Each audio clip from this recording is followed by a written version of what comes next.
Irmãos amados, nós vamos então abrir a palavra de Deus no Salmo 51. Hoje toda a nossa liturgia está voltada para o livro de Salmos e o tema do nosso culto de hoje tem a ver com o Salmo 51. Então abra sua Bíblia comigo neste Salmo.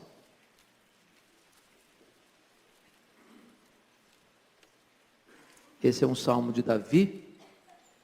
É a expressão da sua confissão e do seu arrependimento, mormente diante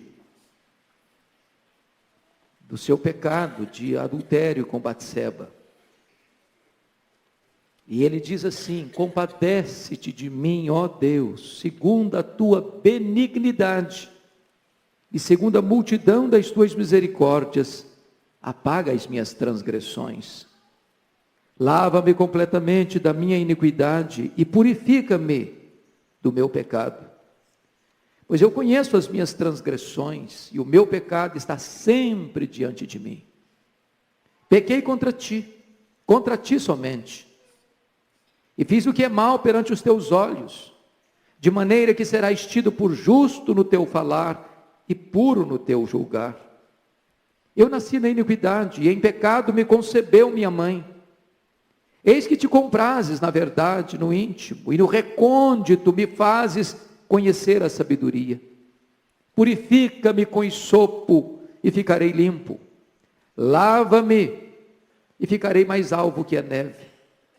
Faz-me ouvir júbilo e alegria, para que exultem os ossos que esmagaste.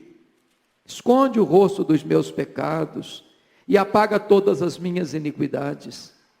Cria em mim, ó Deus, um coração puro, e renova dentro em mim um espírito inabalável. Não me repulses da tua presença, nem me retires o teu Santo Espírito. Restitui-me a alegria da salvação, e sustenta-me com um espírito voluntário. Então ensinarei aos transgressores os teus caminhos, e os pecadores se converterão a ti. Livra-me dos crimes de sangue, ó Deus, Deus da minha salvação, e a minha língua exultará a tua justiça. Abre, Senhor, os meus lábios, e a minha boca manifestará os teus louvores. Pois não te comprases em sacrifícios, do contrário, eu te os daria. E não te agradas de holocaustos. Sacrifícios agradáveis a Deus são o espírito quebrantado, coração compungido e contrito, não o desprezarás, ó Deus. Faze bem a Sião, segundo a tua boa vontade, edifica os muros de Jerusalém. Então te agradarás dos sacrifícios de justiça, dos holocaustos e das ofertas queimadas, e sobre o teu altar te oferecerão novilhos. Eu quero tratar sobre o tema arrependimento, o caminho da restauração. Arrependimento, o caminho da restauração. Diz os entendidos que os homens gostam de olhar e as mulheres gostam de ser olhadas. Porque uma mulher estava se banhando de janela aberta, e porque um homem estava olhando para uma janela aberta, uma tragédia aconteceu. E este salmo retrata o arrependimento e a confissão daquele que caiu nessa tragédia. Registra a agonia de Davi após o seu terrível crime de adultério e de assassinato. Diz a Bíblia que Davi viu essa mulher, Batseba, que ele cobiçou essa mulher, que ele adulterou com essa mulher, que ele matou o marido dessa mulher, que ele casou-se com essa mulher para tentar esconder o seu pecado. E nesta trama toda, ele arquiteta 4 planos para encobrir o seu pecado. Primeiro plano, plano A. Quando a mulher informou a ele que ela estava grávida, e o marido dela estava na guerra, longe de casa, e a gravidez ia se tornar notória, inevitavelmente, E a verdade viria à tona, primeiro plano dele, dar férias ao marido de Batseba. Esse cara não pode continuar na guerra, tem que vir para casa, tem que tirar férias, e aí ninguém vai descobrir que esse menino é meu. Naquela época não tinha DNA, ninguém suspeitava dessas coisas, então eu vou estar livre do meu crime. O plano B fracassou. Aí partiu para o plano A, fracassou, aí partiu para o plano B, dar um banquete ao marido de Batseba. Uma hipocrisia deslavada, tentando demonstrar para Urias que ele era o soldado mais querido do exército, que ele era distinguido dentre os seus pares. Mandou chamá-lo, fez uma festa para ele, deu um banquete para ele, serviu os melhores vinhos da época para ele, mas Urias, mesmo bêbado, não foi para casa. O plano B fracassou. Aí ele parte para o plano C. Ele planeja maquiavelicamente o assassinato de Urias, marido de Batseba. Escreveu uma carta para o seu comandante Joabe, selou a carta e entregou a carta ao portador. O portador da carta era Urias, o homem que haveria de morrer. Ele carrega a estratégia da sua própria morte. E diz para Joabe: bota esse cara na frente da batalha e não bota ninguém para protegê-lo. O homem vai morrer, e quem morre em guerra ninguém suspeita. E assim a Bíblia diz que Joabe fez. E agora Joabe manda o recado para Davi, diz: olha, informa lá o Davi que nós tivemos algumas perdas. Morreram mais gente. Mas a hora que o rei fica irado, com a notícia que morreu muita gente, e o rei pensar que foi falta de sabedoria estratégica militar da minha parte, só informa esse detalhe para ele: também morreu teu servo Urias. E isso vai ser a senha para ele não ficar irado.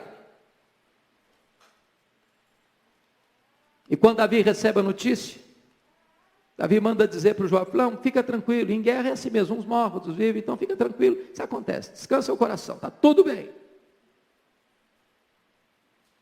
Quarto plano, plano D. Quando a viúva terminou o seu luto, ele resolve amparar a coitadinha. E resolve casar com ela. E assim, tudo estava meticulosamente planejado para que ninguém descobrisse o adultério dele, para ninguém descobrir o assassinato dele, para ninguém descobrir que o menino que haveria de nascer era filho dele. Tudo parecia perfeito. Todas as provas do seu crime foram aparentemente destruídas. Só uma coisa Davi não contava. Diz 2 Samuel 11, 27. Porém, esta coisa que Davi fez pareceu mal aos olhos do Senhor. Essa é a tragédia do pecado. Porque se ninguém vê, Deus viu. E ainda que todos não vejam, se Deus viu,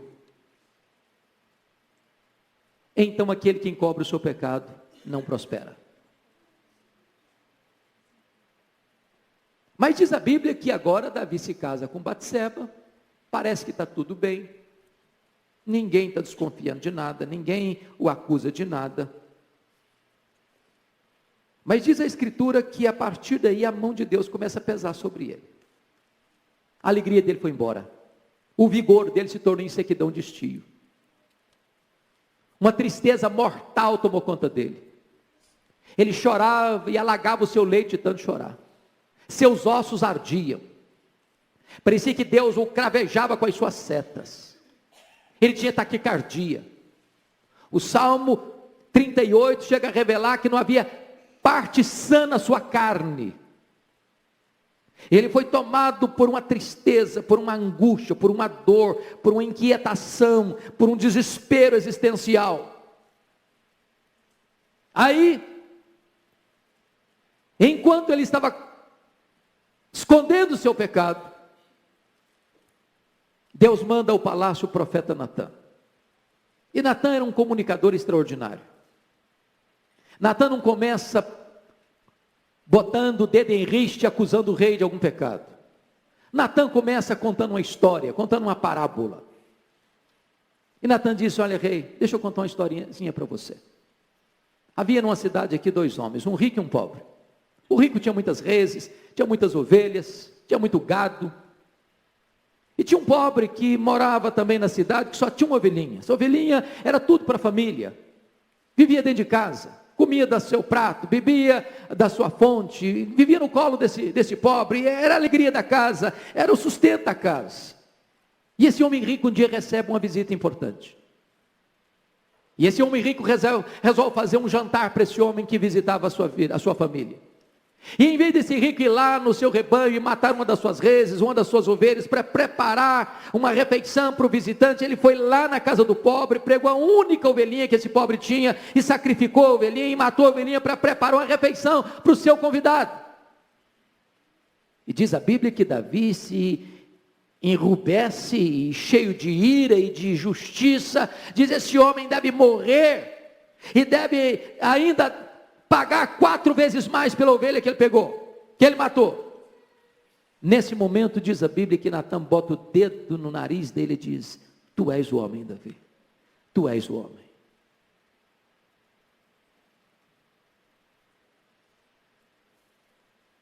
Deus te deu o reino, Deus te deu riquezas, Deus te deu glórias, e tu tomaste a mulher do teu soldado, tu o mataste com a espada dos amonitas. E diz a Escritura que Davi então toma uma decisão: pequei contra Deus, pequei contra Deus.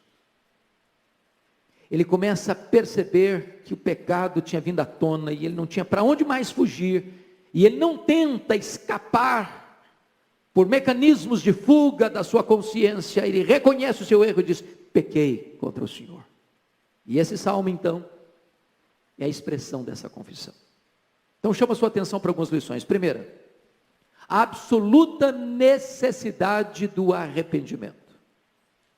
Diz a Escritura que enquanto Davi calou o seu pecado, os seus ossos secaram, sua alegria, a alegria da salvação foi embora, porque a mão de Deus pesava sobre ele.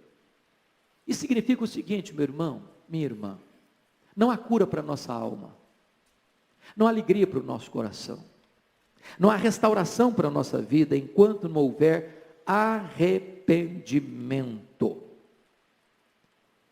O primeiro passo então que eu chamo a sua atenção da restauração é o reconhecimento do pecado. Confira comigo o verso 3, por favor. Você pode ler o verso 3 comigo? Vamos lá? Pois eu conheço as minhas transgressões, e o meu pecado está sempre diante de mim. Por um tempo Davi tentou esconder o seu pecado, mas enquanto ele escondeu, a sua vida foi sendo minada, a sua alegria foi sendo saqueada, o seu prazer foi sendo solapado, a sua paz foi sendo completamente saqueada do seu coração. Mas no momento que houve convicção de pecado, aí ele deu o primeiro passo para a restauração. Primeiro ponto que eu chamo a sua atenção: não tente culpar ninguém, não tente se justificar, não tente transferir a responsabilidade ou a culpa do seu erro, do seu pecado, da sua transgressão. Eu fiz isso por causa daquilo, eu tive essa atitude porque a outra pessoa teve outra atitude. Se aquela mulher não tivesse com a porta aberta lá, da janela aberta, eu não teria olhado para ela, e se ela tivesse fechado a porta, eu não teria pecado. Não joga a culpa em ninguém, assuma o seu erro, assuma o seu pecado, assuma a sua responsabilidade. Eu conheço as minhas transgressões, disse Davi. Foi a postura do pródigo: Pai, eu pequei contra os céus e diante de ti. Vocês já perceberam que o mundo faz tudo para você não encarar sua própria vida? Para você driblar sua consciência? Sabe por que as pessoas entram num bar e bebem até cair? Para não encarar elas mesmas.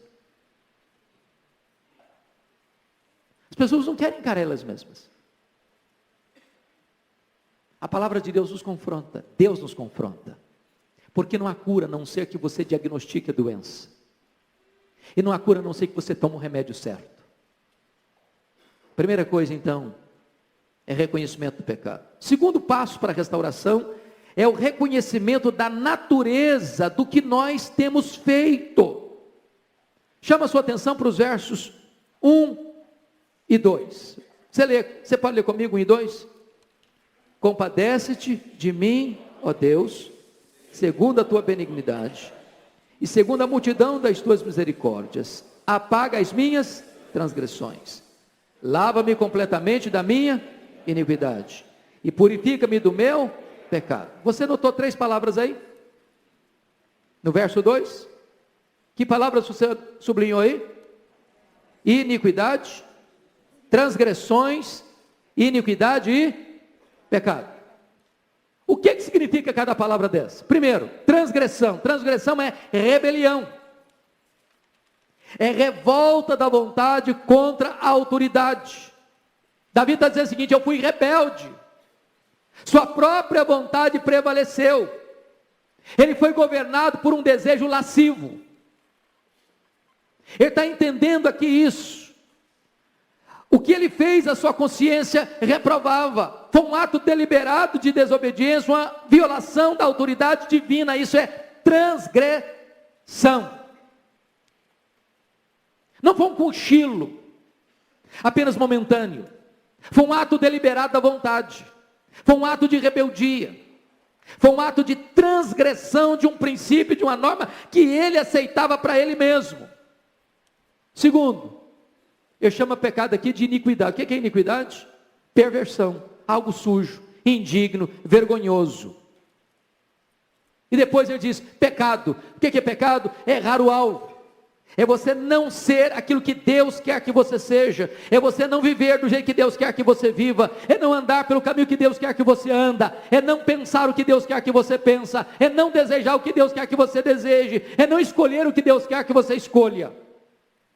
A não ser que você entenda o que é pecado, a natureza daquilo que nós fazemos, não há possibilidade de restauração para nós. Terceiro passo da restauração é confessar que tudo isso é feito contra Deus e diante de Deus. Você pode ler o verso 4 comigo agora? Vamos juntos? Pequei contra ti somente, e fiz o que é mal perante os teus olhos, de maneira que serás tido por justo no teu falar, puro no teu julgar. Aí você pergunta, mas contra quem Davi pecou afinal? Primeiro, pecou contra Batseba. Ele mandou chamar a mulher na casa dela. É bem verdade que ela quis ir. É bem verdade que ela entrou no processo. Mas a decisão foi dele. Segundo, ele pecou contra Urias. Duplamente. Tomou a mulher dele, adulterou com a mulher dele, tomou a mulher dele e o matou. Contra quem mais ele pecou? Contra a família dele. Contra a família dele. Contra mais quem ele pecou? Contra a nação inteira. Contra quem mais ele pecou? Pecou contra aqueles homens que morreram lá no fronte da batalha, apenas para criar um álibi para a morte de Urias. Mas na hora que ele vai confessar, ele diz assim, contra ti somente eu pequei. Sabe por quê? Porque não importa a natureza do pecado que você comete, seja um pensamento sujo, seja pornografia, seja uma desonestidade, seja uma mentira, seja um roubo, seja uma vaidade, seja uma soberba, seja uma palavra destemperada, isso ofende a Deus, porque quando você machuca alguém criado à imagem e semelhança de Deus, você está ofendendo o próprio Criador. Você está atingindo a própria criação de Deus, você está interferindo na própria providência de Deus, e Deus vela por aqueles que são seus, e quando você fere alguém de Deus, você está ferindo o próprio coração de Deus. Por isso ele diz, contra ti somente eu pequei. Agora notem uma coisa importante, quarto passo da restauração, é o reconhecimento de que nós não temos nenhuma desculpa e nenhum direito diante de Deus. Volte os seus olhos comigo para o verso 4, a parte B. De maneira que serás tido por justo no teu falar e puro no teu julgar. Sabe o que ele está dizendo? Deus, eu não chego aqui com desculpas, eu não chego aqui achando que eu mereço alguma coisa. Deus, mas o senhor tem, é o seguinte, esse deslize aqui, mas o senhor tem que lembrar também que eu fiz tanta coisa boa, e a Deus, eu tenho crédito aí com o senhor, então, vamos botar isso na balança, porque no final das contas, eu vou ter até ainda mais crédito para reivindicar. Então, o senhor não leva em conta o que eu estou fazendo, não, porque eu sou um cara legal, sou um cara bom, eu sou uma pessoa maravilhosa, o senhor sabe disso, as virtudes que eu tenho, o senhor sabe como eu sou um cara sério, um cara honesto, um cara sincero, o senhor sabe que nas outras áreas da vida eu sou um adorador, eu até componho músicas para adoração do teu nome, eu até lidero o teu povo na adoração, eu sou uma bênção, Deus. Então o Senhor releva o que eu fiz. Não é assim que ele se aproxima. Qualquer pessoa que não tem profunda consciência do seu erro, do seu pecado, e não chega diante de Deus, senão quebrantado, humildemente, não dá provas, não dá evidências de verdadeiro arrependimento. Ele reconhece isso. Ele não tem desculpas, ele não faz exigências, ele não tem defesa, ele não tem direito a reivindicar. O seu pecado foi resultado da sua teimosia, ele está totalmente errado, ele não tem nada a pleitear a seu favor. O que ele faz é exatamente o que o publicano fez, ele bate no peito e diz: "Sê propício a mim, pecador". Quinto passo da restauração é reconhecer que a sua natureza é essencialmente má. Você pode ler o verso 5 comigo agora? Vamos juntos? Eu nasci na iniquidade, e em pecado me concebeu minha mãe. Davi está diametralmente oposto ao pensamento de John Jacques Rousseau. O homem é essencialmente bom. Ele diz: o homem é essencialmente mau. Ele está frontalmente contrário ao pensamento de John Locke, que o homem é uma tábua rasa, o homem é uma folha em branco, o homem é produto do meio. Davi diz: não, o homem não é produto do meio, o meio é produto do homem. Davi não caiu porque a porta do quarto da Batseba estava aberta, ou a janela estava aberta. Ele não caiu porque a Batseba era uma mulher bonita e atraente.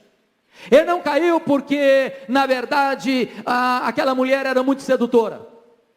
Ele reconhece que a causa do fracasso dele não está fora dele, a causa do fracasso dele está dentro dele, é o seu coração. Porque enquanto nós ficarmos criando justificativos, não, eu caí porque também o apelo foi irresistível. Desse jeito qualquer um cai. É a história do José no Egito.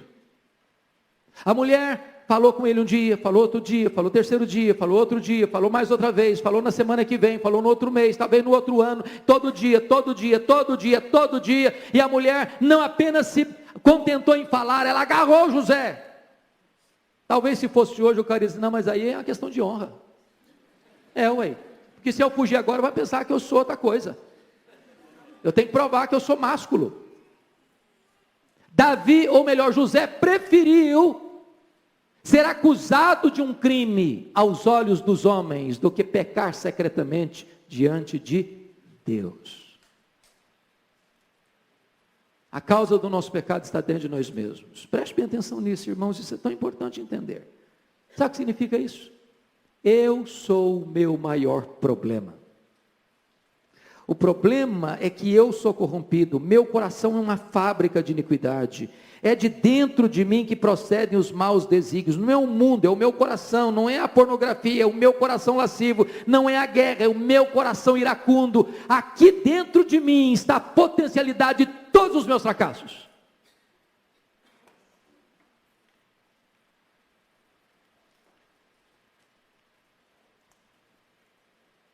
Muito bem. Esse é o primeiro ponto. Vamos ao segundo ponto do texto. O anseio profundo pelo perdão de Deus. É preciso ter profunda consciência do seu estado e condição para fazer o que Davi fez. Você pode ler o verso primeiro agora comigo? Vamos juntos? Compadece-te de mim, ó Deus, segundo a tua benignidade, e segundo a multidão das tuas misericórdias, apaga as minhas transgressões. Quando Davi diz assim, compadece-te de mim, ó Deus, ou na outra versão, tem misericórdia de mim, ó Deus. Sabe o que ele está dizendo? Deus, eu cheguei no fundo do poço. Não dá para fugir mais. Não dá para me esconder mais. Não dá para botar uma máscara mais e dizer que está tudo bem. Eu não aguento mais conviver comigo mesmo. Eu não tolero mais dormir todo dia com a minha consciência. Eu não aguento mais. Então, Deus, eu não dou conta desse negócio. Eu não sei sair dessa. Eu não tenho forças. Eu não tenho poder para limpar meu próprio coração. Eu não tenho poder para quietar minha própria consciência. Eu não tenho poder para aplacar a dor da minha própria alma. Então, meu Deus, tem misericórdia de mim. Então, meu Deus, lança o teu coração na minha miséria. Então, meu Deus, sofre comigo a minha dor e vem cá e me tira desse poço, me tira dessa escuridão, me quebra essas algemas, rompe esses grilhões, abre, meu Deus, as portas dessa cadeia. Eu não aguento mais, tem misericórdia de mim. Irmãos, notem isso. Davi é rico, Davi é rei, Davi é poderoso, Davi é famoso. Mas nada disso, as vestes reais, a coroa, o prestígio, as glórias, as riquezas, as mesas fartas, o luxo, nada disso aplaca a dor, aquieta a alma, sossega o coração desse cara. Nada. Ele não tem paz, ele não tem prazer, ele não tem alegria, os ossos queimam, as lágrimas rolam, o coração bate pesado, a alma está aflita, a mão de Deus pesa sobre ele, ele precisa de perdão e ele não tem outra coisa a dizer: Senhor, tem misericórdia de mim. Talvez você diga: mas pastor, isso é para um cara que comete o que Davi cometeu, ele adulterou, ele escondeu, ele matou o marido da mulher, mas eu não tenho coisa tão terrível assim não, minhas coisas são pequenininhas, não tem nada para esconder, minha vida é até legal. Deixa eu dizer uma coisa para você, a Bíblia diz assim: amarás o Senhor teu Deus de todo o teu coração, de toda a tua força, de toda a tua alma, de todo o teu entendimento, e ao teu próximo como a ti mesmo. Eu pergunto a você, você tem feito isso? Você tem feito isso? Se você não tem feito, como eu não tenho feito, então nós somos culpados.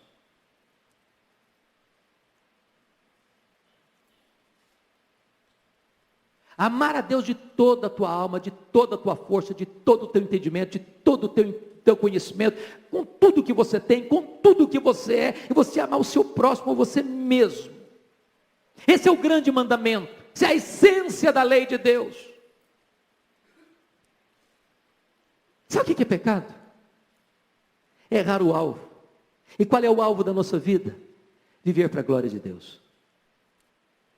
E se eu não vivo para a glória de Deus, eu estou errando o alvo, eu estou pecando, eu careço da misericórdia de Deus.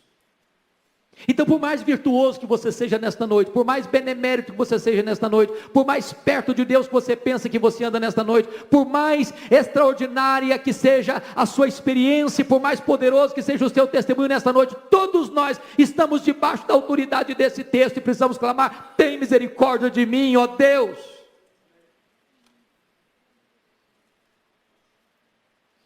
Se você puder, e eu sei que você pode, abra comigo lá em Daniel 5:23.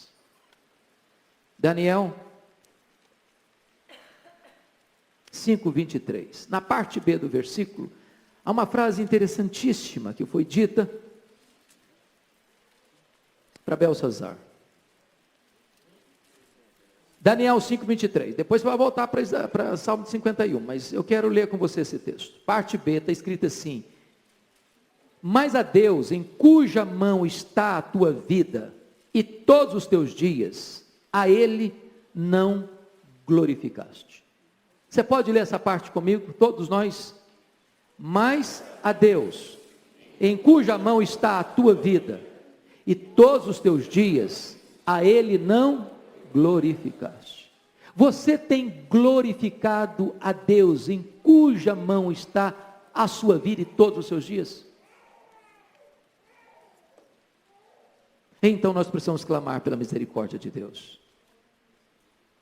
Preste atenção nisso, a essência do pecado não é ser culpado de ações particulares, não, é não estar glorificando a Deus, em cujas mãos estão, ou está a nossa vida e todos os nossos dias. Segunda coisa, irmãos, é preciso ter profundo desejo pelo perdão de Deus. Parte B do versículo 1, Salmo 51, 1. E segundo a multidão das tuas misericórdias, apaga as minhas transgressões. Sabe por quê? Se eu apenas tiver consciência do meu erro, e eu não clamar pelo perdão, eu posso ser esmagado pelo peso da culpa. Tem muita gente nessa cidade de São Paulo que está se matando, dando um tiro na cabeça, tomando uma dose letal de remédio, se jogando alto de um prédio. Sabem por quê? Porque essas pessoas reconhecem o erro que fizeram, a loucura que fizeram, e elas não conseguem conviver com a consciência delas mais. Há um tormento, uma culpa, um chicote, há uma chibata, há um verdugo, há um flagelador da consciência. Essas pessoas não se toleram mais. Sabem por quê? Porque elas só tomaram consciência do erro, da culpa, que esmaga, que oprime, que é um rolo compressor. Mas essas pessoas não se achegam para Deus e Senhor, então apaga as minhas transgressões. O que aconteceu com Judas Iscariotes? Reconheceu o erro, chorou pelo erro, devolveu o dinheiro do erro, mas não se arrependeu, não se voltou para Deus, foi esmagado pelo remorso. Davi não engoliu o veneno. Davi não engoliu o veneno. Ele não fugiu de Deus, ele correu para Deus. Ele desejou ser perdoado, ele desejou ser purificado. Terceiro lugar, é preciso ter profunda consciência da nossa total incapacidade. Olha comigo o verso 16. Vamos ler juntos o 16? Pois não te comprases em sacrifícios, do contrário, eu te os daria. Não te agradas de holocausto. Sabe o que está acontecendo aqui? Irmãos, o homem tem essa tendência de tentar esconder seus pecados atrás de ritos religiosos. Nada esconde mais o pecado do que a capa, o verniz, a máscara da piedade religiosa. Aliás, leia o livro dos profetas, seja os menores e os maiores, você verá isso. Leia os evangelhos, você verá isso. Porque às vezes as pessoas demonstram uma espiritualidade externa tão linda, até impressiona, até arranca aplausos dos homens, mas por trás de todos esses rituais, de todas essas cerimônias, de toda essa espiritualidade, isso não passa de um verniz que esconde por trás um coração carcomido pelo cupim da culpa e do pecado. E Davi está reconhecendo isso. Deus, olha, se resolvesse para mim essa questão de sacrifícios, Deus, eu daria muita coisa para o Senhor. Se isso aplacasse a minha consciência, se resolvesse o meu problema, como seria fácil para mim, Deus? Eu poderia dar milhares de carneiros, eu poderia dar milhares de bois, eu poderia encher o teu altar de sacrifícios, isso não seria problema para mim, mas o Senhor não agrada disso, Deus, o Senhor quer o meu coração, aqui está o meu problema. Sabe o que esse texto está querendo dizer? Chega uma hora, querido, que a consciência acorda, tem muita gente que a consciência só vai despertar no leito de morte, tem outras que só vai despertar depois da morte, é tarde demais. Lembra de Lucas 16? Onde aquele rico só despertou a consciência? No inferno? Não tinha mais jeito para ele? Tem uma hora que a consciência desperta, e quando a consciência desperta, o homem não tem outra alternativa a não ser dizer: Deus, a não ser que o Senhor tenha misericórdia de mim, eu não posso fazer nada para aplacar a dor do meu coração, o peso da minha consciência. Quarto lugar, é preciso ter uma nova atitude para com Deus. Olha o verso 17 comigo. Pode ler o 17? Sacrifícios agradáveis a Deus são o espírito quebrantado, coração compungido e contrito, não o desprezarás, ó Deus. Sabe o que significa isso aqui? A pessoa contra quem Davi pecou é Deus. Mas a pessoa que Davi anseia e deseja acima de tudo é Deus. Porque o pecado tem uma sutileza. E o diabo é mestre nisso. O diabo chega para você e diz: peca. É uma delícia. Você vai gostar. Você vai ter muito prazer. Esse negócio vai marcar a sua vida. Você não pode perder essa chance. É agora. Aí depois que você peca e diz: agora não tem mais jeito. Não. Agora você está frito. Agora você está enrolado. Agora você está preso. Agora você não sai dessa mais não. E aí o diabo sugere mais um pouquinho. Agora fuja de Deus. Fuja de Deus, fuja de Deus, pare de ler a Bíblia, pare de orar, pare de frequentar a igreja, não vai mais ao culto, não frequente mais a escola dominical, fuja desse negócio, você agora está encrencado, e você não pode ir lá, porque o seu negócio vai agravar ainda mais, a situação vai ficar pior.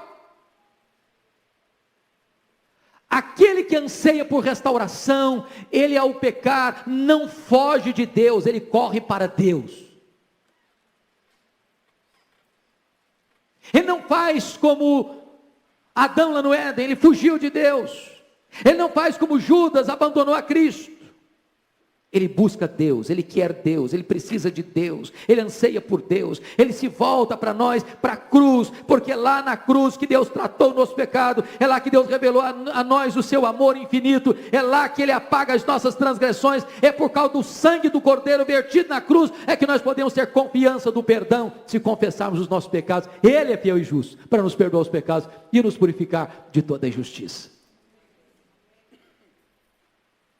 Mas eu quero que você olhe comigo mais um ângulo. Maior necessidade do pecador arrependido e perdoado. Qual é a maior necessidade do pecador arrependido e perdoado? Em primeiro lugar, necessidade de um novo coração. Veja o versículo 10, que é o tema desse culto. Pode ver o 10 de novo comigo? Cria em mim, ó Deus, um coração puro, e renova dentro em mim um espírito inabalável. Note você que esse é o nosso real problema. O nosso coração está errado. O que você precisa não é apenas de mais conhecimento. Não é acrescentar algo ao que você já tem. Você não precisa de adição. Você precisa de um novo coração. Um novo coração. Davi está dizendo: eu não posso corrigir-me a mim mesmo. Eu não posso reformar-me a mim mesmo.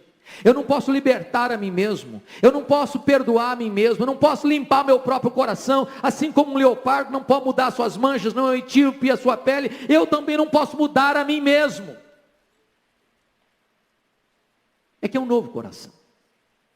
Talvez você pergunte: mas meu coração é legal, meu coração é um território maravilhoso, só tem flores. Pense comigo se Deus resolvesse destampar o nosso coração nessa noite. Quem de nós sentir-se-ia confortável se Deus resolvesse abrir esse poço e botar nessa tela, como nós colocamos aqui os hinos, o que nós pensamos?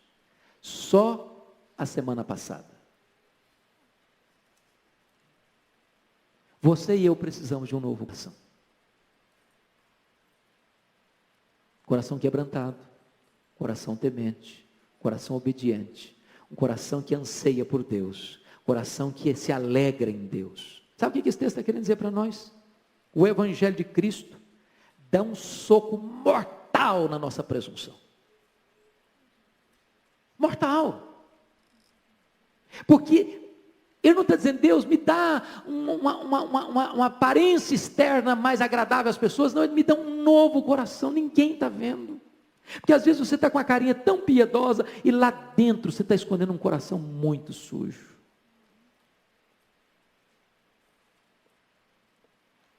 Eu estava pregando em Belém ontem.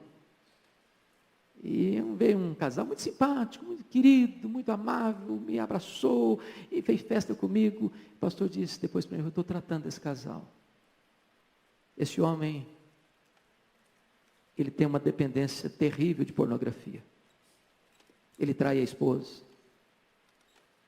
a vida dele está no fundo de um poço. Eu olhei para ele e achei uma pessoa tão simpática, tão crente, tão piedosa, tão amável. Tratou a esposa com tanto carinho na minha presença.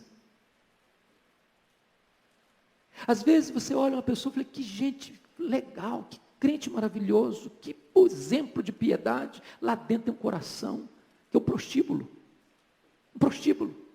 ambulante. A pessoa chega na igreja, canta os cânticos de Sião, chega em casa, navega pelas águas turvas da pornografia. E este homem não tem outra atitude. Meu Deus, o Senhor tem misericórdia de mim, Senhor Deus. O Senhor me dá um coração diferente, me dá um coração novo, Deus. Um coração novo, faz uma coisa radical em mim. Faz uma cirurgia profunda de transplante.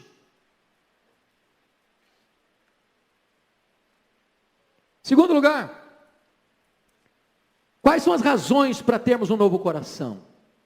Veja comigo. Primeiro, por causa da infidelidade, da insinceridade da nossa natureza. Você pode ler o verso 6 comigo agora? Vamos lá? Eis que te comprases, na verdade, no íntimo, no recôndito me fazes conhecer a sabedoria. Ô gente, verdade na boca tem muita gente que tem. Você olha o cara, você conversa com o cara, você fica admirado, que bênção, o cara tem uma teologia maravilhosa, o cara sabe a Bíblia de capa a capa, o cara tem uma ortodoxia irretocável, o cara tem um palavreado que é uma santidade total. Só que Deus vê a verdade no íntimo. E aí, às vezes aquilo que a gente aplaude, Deus abomina. Aquilo que a gente diz, está legal, diz, olha, está zerado. Deus quer verdade no íntimo. Em outras palavras, não dá para botar uma máscara na presença de Deus. Não dá para viver com verniz na presença de Deus. Não dá para viver de aparências na presença de Deus. Na presença de Deus você está desnudado. Eu estou desnudado. Ele quer verdade no íntimo. Não adianta fingir nem usar máscara. Segundo, por que nós deveríamos ter um novo coração? Por causa da nossa falta de sabedoria. Olha o versículo 6, parte B. E no recôndito me fazes conhecer a sabedoria. Sabe o que é sabedoria? É fazer as escolhas certas. Porque às vezes a gente sabe que deve fazer o certo, mas faz a escolha errada. Por causa de quê? Por causa da inclinação errada do coração. Você já fez alguma coisa que você sabia que era errado e fez assim mesmo? Claro que fez. Claro que fez. A não ser que Deus nos ensine, a não ser que Deus nos dê poder, nós vamos saber o que é certo e vamos fazer o que é errado. Terceiro, por que nós devemos ter um novo coração? Por causa da nossa incapacidade de mudarmos a nós mesmos. Versículo 10, cria em mim, ó Deus, um novo coração. Renova dentro em mim um espírito inabalável. Sabe o que Davi está querendo admitir aqui? O problema de Davi não era Batseba, não. O problema de Davi era o coração dele. Porque se não mudar o coração dele, hoje é Batseba, amanhã é outra, amanhã é outra, amanhã é outra, é outra, é outra, é outra. Seu problema não é seu marido, não é sua mulher, não é seu filho, não é seus pais, não é seu vizinho, não é seu patrão, não é seu concorrente, não é. Seu problema é o seu coração. Não adianta você eliminar alguém do caminho, se o seu coração não mudou, amanhã surge outro problema, amanhã surge outra situação, e você vai de queda em queda.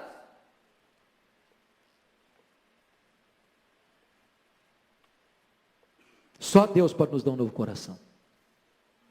Quem está em Cristo, diz a Bíblia, é nova criatura. E eu termino falando para você, em quarto e último lugar, os resultados do verdadeiro arrependimento. Confira comigo, por favor, versículo 8. Possessão de grande júbilo e alegria. Vamos ler o versículo 8, por favor? Faze-me ouvir júbilo e alegria, para que exultem os ossos que esmagaste. Agora é o versículo 12. Vamos lá, todos juntos? Restitui-me a alegria da tua salvação e sustenta-me com espírito voluntário. Vamos entender uma coisa aqui. Eu estou falando de uma pessoa salva. de uma pessoa crente. Crente, irmãos, não deve pecar, mas peca. Crente não deve cair, mas cai. E quando o crente cai, sabe o que acontece? Deus pesa a mão sobre ele. Pesa a mão sobre ele. Pesa a mão sobre ele. O ímpio peca. Sai numa boa. Ele nem fica triste. Ele vai para o motel com a mulher do outro, volta para casa e dorme. Dorme. Eu contei aqui no culto de conexão com Deus, aqui em São Paulo, um cidadão recebeu 3 mil reais para matar uma outra pessoa, pistoleiro de aluguel. Recebeu 3 mil reais. Cara que nunca tinha visto na vida, nunca tinha falado mal dele, nunca tinha feito mal para ele. Ele chegou lá, deu 5 tiros no cidadão. Foi para casa, tomou um banho, jantou e dormiu. Dormiu. Crente não é assim não. Crente, meu filho. Quando ele peca, sabe o que acontece? Ó, a mãozona de Deus lá em cima dele, ó. Fica achatado. Achatado, esmaga tudo. Não tem paz, não dorme direito, não come direito, há um desespero, há uma dor, há uma angústia, lágrimas, rola no leito para cá, rola no leito para cá, alaga o leito, é um desespero. Sabe por quê? Porque Deus não te deixa em paz. É Deus que esmaga. E louvado seja Deus porque Ele que esmaga. Sabe por quê? É melhor ser esmagado por Deus do que perecer no inferno. E agora Davi está dizendo: Deus, agora então, Senhor, tira esse negócio de me esmagar e me dá alegria agora, Senhor, porque o teu perdão traz alegria. Então eu quero agora alegria, eu quero desfrutar da tua paz, eu quero ter nos lábios de novo um cântico, Senhor, uma alegria, alegria do perdão, alegria da restauração. Agora note outra coisa: quando um crente peca, ele não perde a salvação. Uma das bênçãos que nós chamamos das doutrinas da graça é a perseverança dos santos. Nós não cremos nessa ideia de que de manhã é filho de Deus, de noite é filho do diabo. Nós não cremos nessa ideia de que de manhã eu estou salvo, de noite eu estou perdido. Uma vez salvo, salvo para sempre. Louvado seja Deus. Então pode ter certeza de uma coisa: se um crente pecar, transgredir, o que vai acontecer com ele? A mão de Deus vai esmagá-lo, o vigor dele vai se tornar esse aqui de um destino, a paz vai embora do coração dele, a alegria vai fugir da vida dele, ele vai ter uma inquietação na alma, e enquanto ele não confessar o seu pecado, vai ficar nesse cativeiro. Mas se ele é salvo, Deus vai uma hora pegá-lo do fundo do poço e vai tirá-lo de lá. Ele vai se humilhar, ele vai se quebrantar, ele vai se arrepender, Deus vai perdoar, Deus vai restaurar, e Deus vai dar para ele de volta, não a salvação, porque nunca perdeu. Deus vai dar de volta para ele a alegria da salvação. Eu não sei se nessa noite você perdeu a alegria da salvação, se você está vivendo uma vida muito triste, perdeu a intimidade com Deus, a comunhão com Deus. Se você se arrepender, se você se confessar o seu pecado, hoje você pode voltar para casa com a alegria da salvação na sua vida. Aquele que encobre as suas transgressões jamais prosperará, mas aquele que as confessa e deixa, alcançará misericórdia. Finalmente, o resultado do verdadeiro arrependimento, o desejo de viver para a glória de Deus, testemunhando para os demais as maravilhas divinas. Confira comigo, vamos ler comigo 13, 14 e 15, vamos juntos? Então ensinarei aos transgressores os teus caminhos, e os pecadores se converterão a ti. Livra-me dos crimes de sangue, ó Deus, Deus da minha salvação, e a minha língua exaltará a tua justiça. Abre, Senhor, os meus lábios, e a minha boca manifestará os teus louvores. Louvado seja Deus. Sabe que Deus é tão maravilhoso, que quando um crente peca, o diabo o envergonha, mas quando Deus o restaura, Deus envergonha o diabo. Porque aquele crente que estava caído no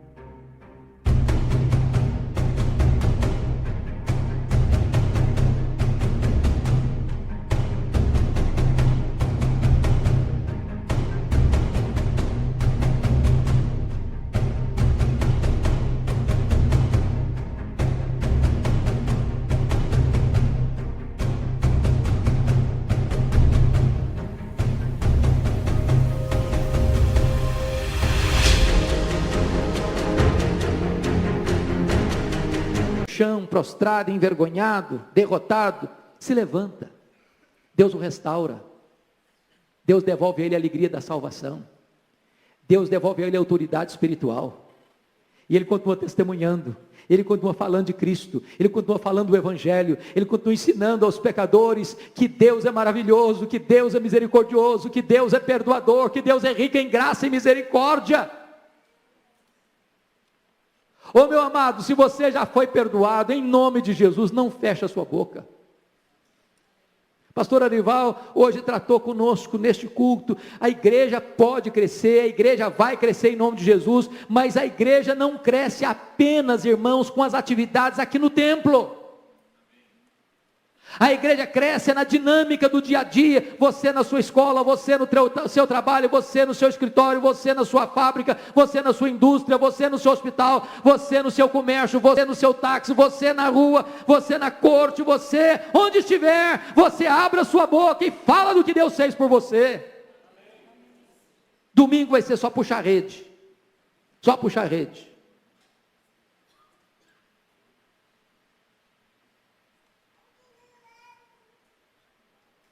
Davi não quer mais viver se escondendo de Deus, ele quer viver para agradar a Deus.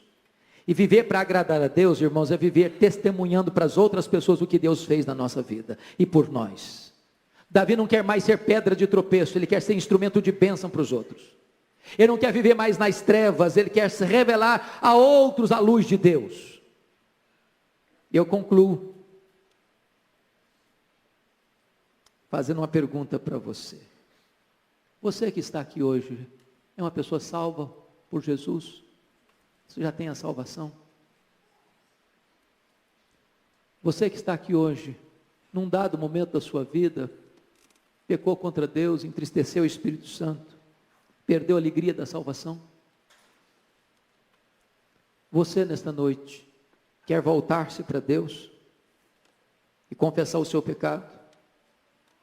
E tomar posse da restauração e da alegria da vida eterna? Feche seus olhos, curva sua fronte, por favor. Vamos falar com Deus.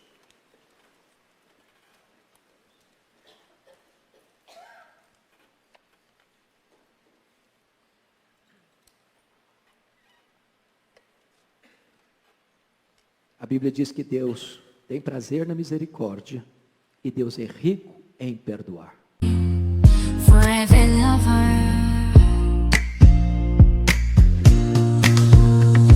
in the depths of the darkest night, your love shines through, a guiding light. With every heartbeat I feel your grace, in your warm embrace I find my place. Darling, don't cry, don't shed a tear, for I'll be your fortress, I'll always be near. Though storms may rage and oceans may roar, I'll stand by your side forevermore. Through the trials and the tests we face, our love will endure, it cannot be erased. So dry your eyes, my love, and take my hand, together we'll conquer. Ele é o Deus de toda graça. É o Deus que levanta o caído. É o Deus que tira você do monturo e faz você assentar entre os príncipes. É o Deus que apaga as suas transgressões e dos seus pecados não mais se lembra. É o Deus que pega os seus pecados e os lança nas profundezas do mar. É o Deus que desfaz as suas iniquidades como a névoa. É o Deus que limpa você, porque o sangue de Jesus nos purifica de todo o pecado. Hoje você pode sair daqui perdoado, lavado no sangue do Cordeiro. Hoje você pode sair daqui tomando posse da alegria da salvação. Deus, eu te peço nesta noite, que por amor do teu nome, no nome de Jesus, o teu Filho, pela ação e pelo poder do teu Espírito, tu trabalhes o nosso coração. que tu nos convenças, Deus, do pecado, para que não continuemos essa marcha em glória, de tentar esconder o nosso pecado, mas dá-nos força para vencê-lo, e aquilo que nós não podemos fazer, que tu nos transformes, nos dando um novo coração. Ajuda-nos, Deus, a partir de hoje a termos um novo coração, vivendo em novidade de vida, uma vida digna do teu nome. Santifica a tua igreja, alegra a alma da tua igreja, fortalece a tua igreja, reaviva a tua obra, Deus, e tira do nosso coração e do nosso meio aquilo que entristece o Espírito Santo, aquilo que apaga o Espírito Santo, para que vivamos uma vida sob a luz do teu rosto, com gozo, alegria e paz, testemunhando as maravilhas da tua graça na nossa vida. Muito obrigado por esta noite, muito obrigado, Deus, pela tua igreja aqui reunida. Glória ao teu nome, porque tu estás neste lugar, e onde tu estás, há restauração, há perdão, há salvação, há novidade de vida. Em Cristo Jesus oramos com gratidão. Amém.